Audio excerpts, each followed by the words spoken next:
Bonjour, je vous souhaite la traditionnelle bienvenue de la faculté de théologie d'ISVP et de l'école de l'occultisme. Nous allons continuer notre démarche du message du fourboyer à son peuple. Et dans cette quête, disons dans le déroulement de ce message, nous avons déjà parlé de la chose de la foi, du fouet. J'avais dit que la prière du fouet, puisque homme croyant, puisque croyant, Dieu étant une vérité, la foi du fouet, la prière du fouet ne pouvait que finalement consister en une quête de vérité, c'est-à-dire une quête de raison d'être. Et ceci m'a permis de poser la raison d'être du fouet à ceux du monde et de me permettre de parler de la chose de la foi nouvelle.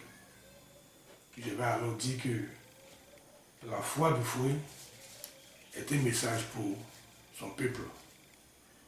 Donc, il a donc consisté la foi nouvelle, faire comprendre la foi nouvelle, et faire comprendre que la foi du fouet, la foi qu'anime au fouet, est un message pour son peuple. Alors, pourquoi le mot message? Pourquoi la foi est un message?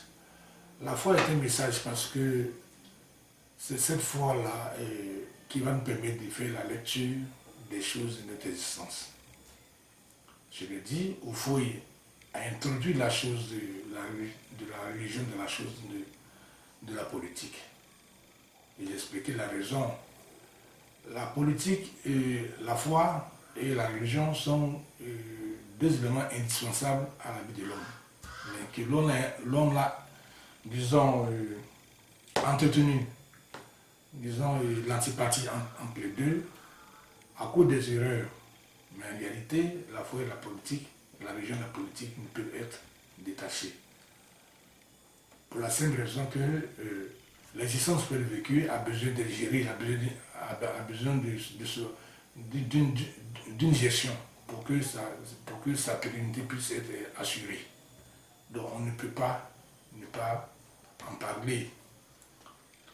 Maintenant, la foi du fou est un message pour nous faire comprendre quoi?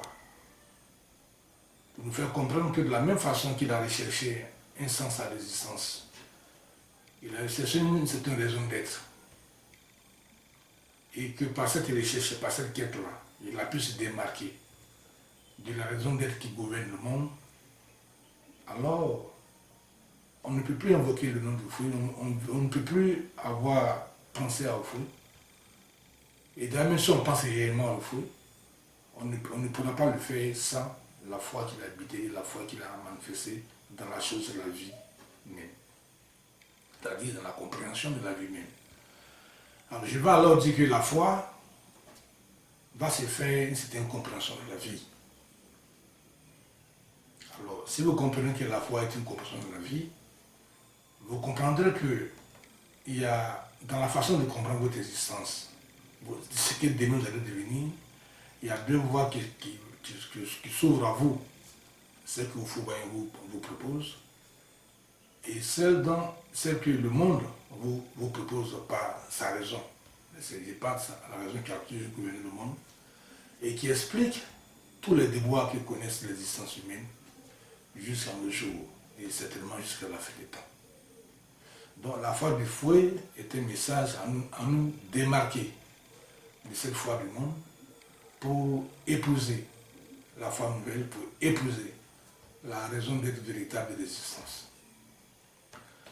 Cela m'a permis de parler des sciences occultistes de l'homme pour expliquer cette perception que Oufoué a de l'homme, pour montrer la différence avec la perception que le monde a du monde.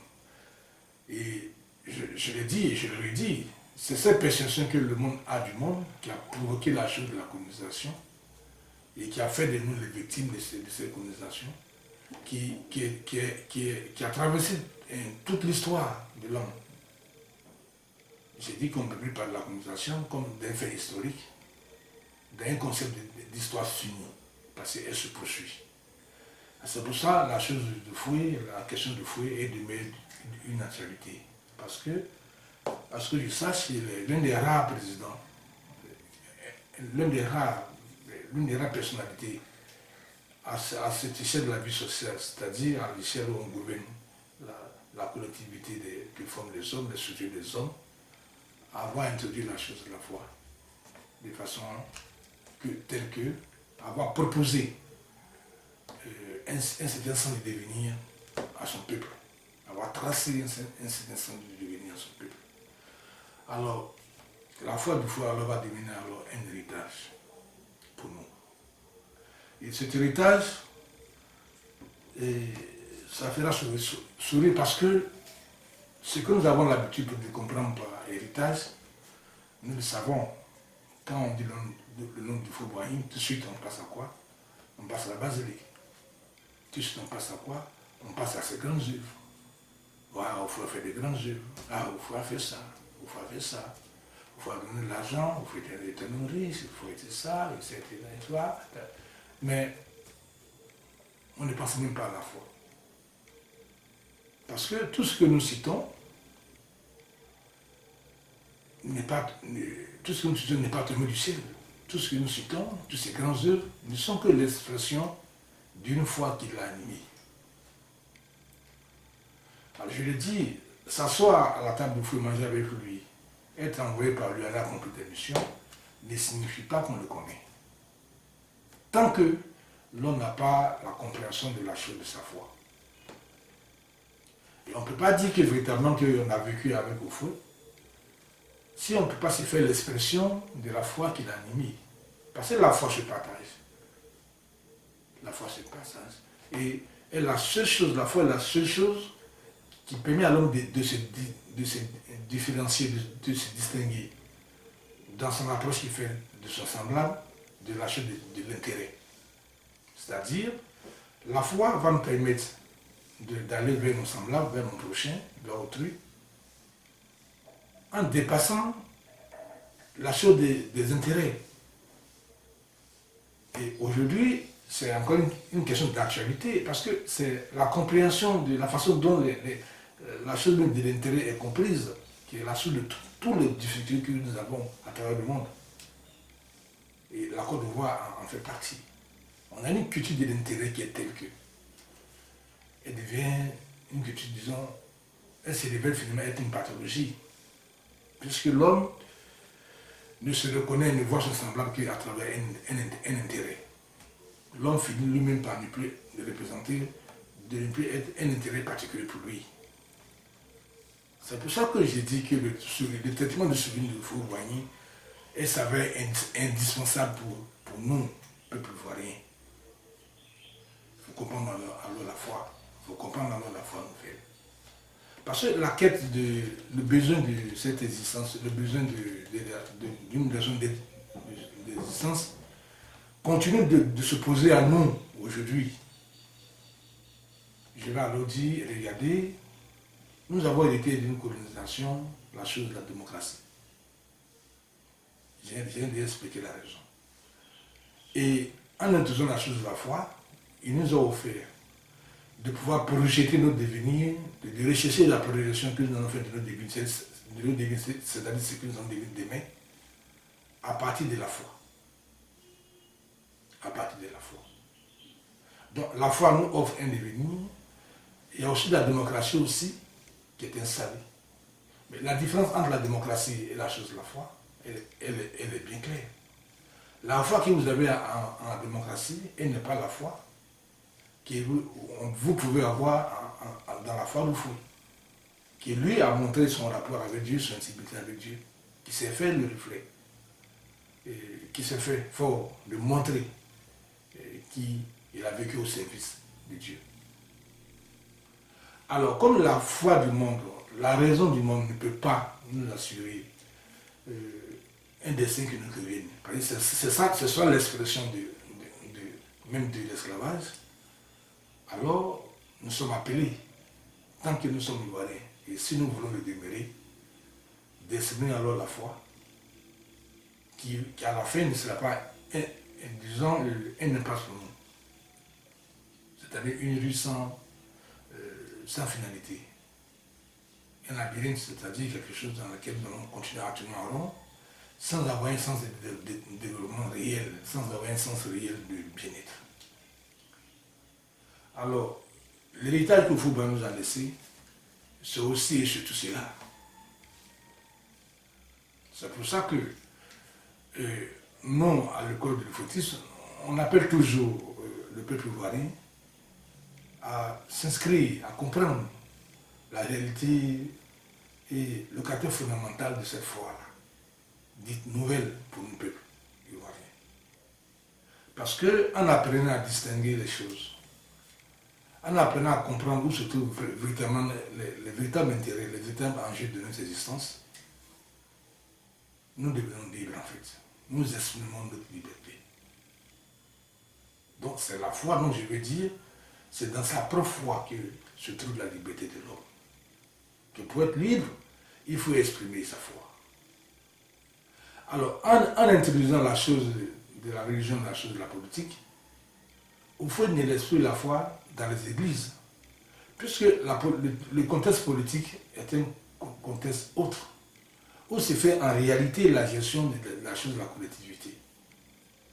C'est là-bas que les choses se décident. Alors, il suffit donc de comprendre, puisque ce même peuple-là est sollicité pour donner un certain sens à la démocratie, quelle que soit la définition qu'il lui donne, on va solliciter le peuple de mille façons, en trompant le peuple, en ne disant pas la vérité, en sachant que le peuple ignore beaucoup de choses, et en comptant surtout sur l'ignorance du peuple. Aujourd'hui, si vous ne comprenez pas l'intérêt de parler de Foubani, je vais vous en donner un. Si ce nom vous inspire une certaine volonté de paix, mais à entendre ce nom, vous serez nourri du sentiment de ça, vous serez nourri en vous par le sentiment de croire que votre volonté de paix, votre désir de paix sera réalisé. Mais je vous dis la vérité que vous ne pouvez pas parvenir si vous ignorez la foi du fouet. Parce que c'est au fouet qui a vécu sa paix. C'est lui qui l'a expliqué jusqu'à donner un sens concret à la paix. La paix n'est pas un vrai mot, mais un comportement. Je l'ai dit, il va critiquer la chose de la religion. Il va critiquer la chose du comportement de l'homme en général. Alors, il va nous demander, avec cette foi que nous avons, avec cette foi nouvelle que nous avons, en nous démarquant, en projetant nos devenir d'être ivoiriens par la foi. Et parce que lui-même, en se faisant une expérience réussie de la chose de Dieu, de sa vie avec Dieu, alors il nous donne un chemin sûr, un chemin que nous pouvons emprunter. Alors, le combat pour nous devient quoi? Le combat de l'essence devient pour nous les difficultés que nous avons rencontrées dans le parcours de ce chemin. Il va dire alors, ramenons la paix, la liberté dans la paix. Voilà. Donc, le souvenir du fruit, l'héritage du fruit, c'est, je veux dire, surtout la compréhension de sa foi. Il faut donc aller à la quête de cette foi-là. Comment il a vécu, comment il a exprimé, que cela signifie pour lui. C'est en cela que nous pouvons trouver une certaine garantie à notre existence, si nous voulons la paix. Parce que c'est le fait de n'avoir jamais compris l'homme, l'incapacité de l'homme ordinaire de comprendre son semblable, qui a amené tout ce que nous pouvons décrire comme difficulté de la vie sociale. Alors, on ne peut pas résoudre le problème. Comme c'est une question de vérité finalement qui se pose, je vais dire que ce sont les conceptions de la vérité, les perceptions de la vie qui sont à l'origine de nos problèmes, et non les hommes. C'est la façon dont l'homme perçoit l'existence qui est la source du problème et non l'homme lui-même. Donc c'est un problème de perception. Je vais réfléchir encore pour dire alors, une science, quand je parle du concept de science au footisme de l'homme, alors, et toute sa justification et sa raison d'être, je veux dire, et tout dans la nécessité. Parce que si les autres avaient compris, ils ne nous auraient pas traités. Et on ne peut pas finir une vie, vivre une vie. En fait, on ne vit pas. Vivre sans foi, c'est ne pas vivre. Vivre sans foi, c'est être un homme mort. Puisque vous ne signez rien, on ne peut pas prendre en compte ce que vous êtes, puisque vous ne signez rien. Donc vous ne représentez aucun intérêt pour personne. On ne peut pas donc vous témoigner un intérêt particulier qui vous permette à vous aussi de vous reconnaître et de vous sentir comme artisan de la construction de votre pays. Alors, ce sont des choses importantes. C'est pourquoi je dis que le nom du fouet ne vous rappelle pas seulement que la basilique. Parce que je l'ai dit, prenez, même si une basilique est construite avec toute la taille de la Côte d'Ivoire, avec toute la dimension de la Côte d'Ivoire, avec toute la dimension de la Côte d'Ivoire, les gens ne viendront pas. Parce que simplement la basilique est la taille de la Côte d'Ivoire entière. Je veux dire, prenez toute la Côte d'Ivoire et faites-en une basilique. Personne ne viendra la visiter. Les gens ne viendront pas. Ils ne verront pas l'intérêt. Ce qui fait l'intérêt de la basilique, c'est la personnalité de Fou-Boigny. Parce que la basilique est la manifestation de sa foi. En montrant que, parce qu'il a cru à Dieu, il a fait quelque chose, selon lui, à la hauteur de sa foi. C'était son rêve et il a réalisé. En nous appelant à montrer que finalement, au-delà de toutes les richesses, de ce que nous pouvons avoir comme richesse en fait, la véritable richesse, nous la consacrons, l'essentiel de nos richesses, nous devons la consacrer à la chose de Dieu. Donc si nous sommes riches en nous-mêmes, en ce que nous sommes, si nous sentons en nous certaines richesses, si nous savons, c'est-à-dire être libre, on ne peut pas être libre sans se sentir riche en soi-même, sans voir en ce qu'on est une certaine richesse, une certaine potentialité. Alors nous devons comprendre que l'essentiel de cette potentialité, elle doit être consacrée à Dieu. Elle doit être faite pour l'expression. Elle doit être la manifestation de l'expression de notre foi envers le Dieu qui nous crée et le Dieu qui nous donne. Parce que remarquez, nos potentialités ne sont pas le fruit de la raison qui gouverne le monde. Les richesses qui habitent notre cœur, que Dieu nous a données, ça ne vient pas du monde. Et les richesses qui sont en nous, les richesses que nous possédons, mais elles ne sont pas faites pour satisfaire les désirs du monde. Non. Elles sont faites pour satisfaire les choses de Dieu. C'est pour cela que le plus court chemin pour réussir son existence est de comprendre sa foi. La foi que l'on nous pose, la foi qui nous habite et où nous amène cette foi.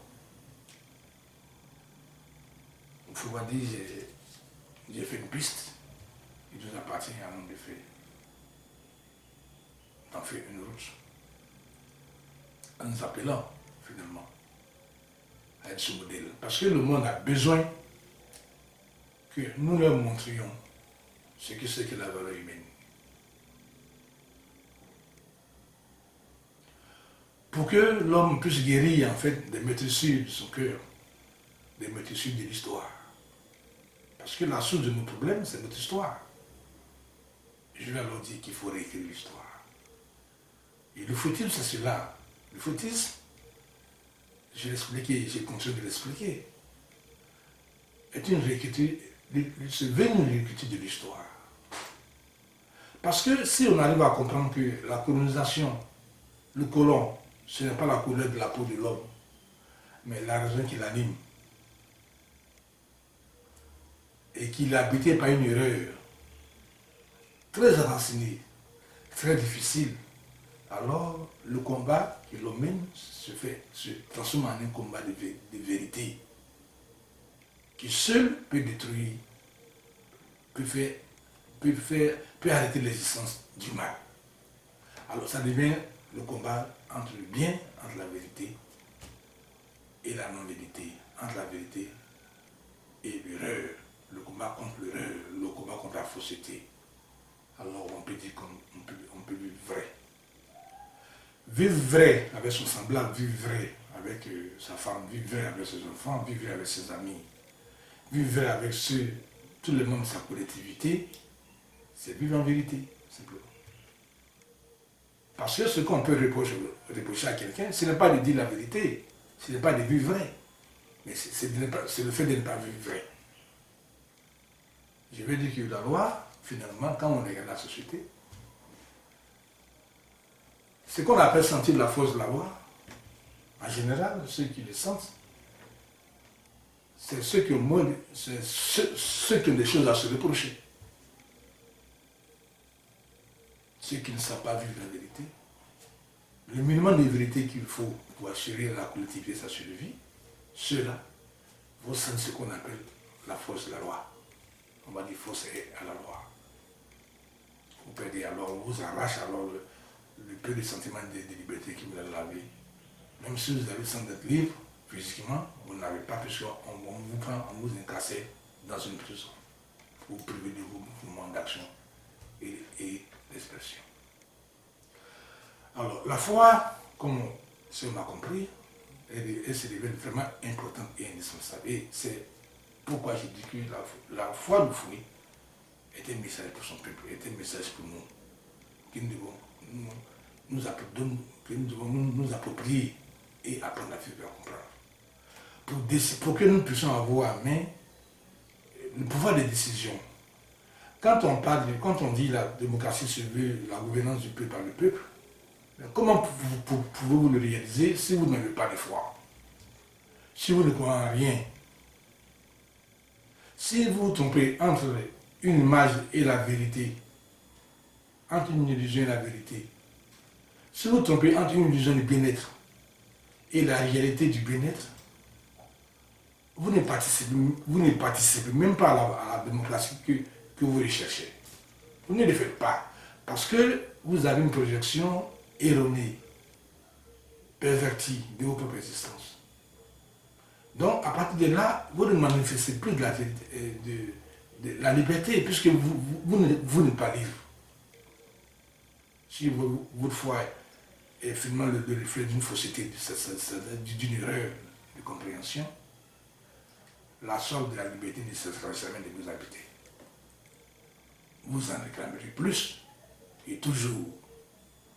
C'est pourquoi j'ai dit qu'au lieu de regarder la France, et puis dire à la France, donne-moi ma liberté, regardez votre propre foi. Et vous trouverez les raisons, une raison d'être, qui n'en a même pas besoin, même si l'autre vous fait l'injure. Mais je le dis, on ne peut pas faire injure à quelqu'un qu'on connaît. L'injure est l'expression d'une ignorance.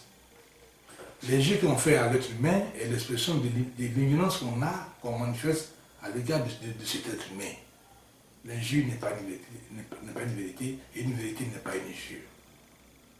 Dire la vérité n'est pas insulter. Exprimer la vérité c'est pas faire injure à qui que ce soit, non. Le but de la vérité n'est pas de faire injure. C'est une simple expression d'une réalité. dont nous avons besoin pour former ce que nous appelons notre conscience d'être. Sinon, nous ne pouvons pas réussir. Allez vous asseoir à la basilique. Passez toute votre nuit à la basilique. Passez toute votre vie à la basilique. Vous ne serez pas meilleur croyant. Que l'humble est chose de citoyen qui, dans sa cabane quelque part, même dans un taudis, dans une bidonville, accomplit ce qu'il a foi. C'est pour ça que j'ai dit la compréhension de la vérité. Vous voyez, on ne peut pas vivre sans vérité. On ne peut pas. Donc, si on veut vivre en se gavant d'images, en se gavant des choses qui ne nous permettent pas de percevoir la vérité, on échoue. Oui, ça n'a pas de finalité, ça n'a pas d'objectif, ça ne peut pas avoir une fin dont on puisse à la presse se réjouir en fait. Il est donc nécessaire. Alors c'est pour cela que nous allons arrêter sur ce point. C'est pour cela que, encore une fois de plus, la faculté intelligente de l'école du foutisme. Parce que, comment connaîtrez-vous finalement cette paix si vous ne vous inscrivez pas à l'école du football? Si vous n'inscrivez pas à l'école du foutisme, comment faites-vous? Comment faites-vous? Quelle est la meilleure façon d'apprendre si ce n'est pas dans un cadre éducationnel? Vous ne pourrez pas, vous n'arriverez pas. Vous croirez en ce que vous avez envie de croire, mais je vous dis que vous n'arriverez pas. Parce que simplement, le cadre n'est pas approprié. Parce que simplement, pour une éducation, il faut un contexte d'éducation, il faut un cadre d'éducation, il faut des objectifs d'éducation. Pour que l'éducation au moins présente cette richesse-là, de savoir où l'on commence, et puis de savoir où on va arriver. C'est-à-dire, une éducation va produire, va formater un homme fini, va donner un profil final à un homme, mais qui est sûr en avance. Et comme il est sûr en avance, on peut le modifier, on peut voir les erreurs. On est plus surpris de l'homme, du devenir de l'homme, quand on l'a formé. Et comme on sait, avant de commencer la formation, on a le temps de voir les erreurs, de distinguer les erreurs de la vérité. Une fois repéré, d'appliquer cette vérité-là, pour que finalement le profil que nous puissions atteindre l'objectif du profil que nous sommes assignés d'atteindre. Alors nous nous invitons, nous avons été là aujourd'hui. Nous vous remercions pour votre attention et nous nous convions au prochain passage et en partage sur notre quête de la compréhension de la foi.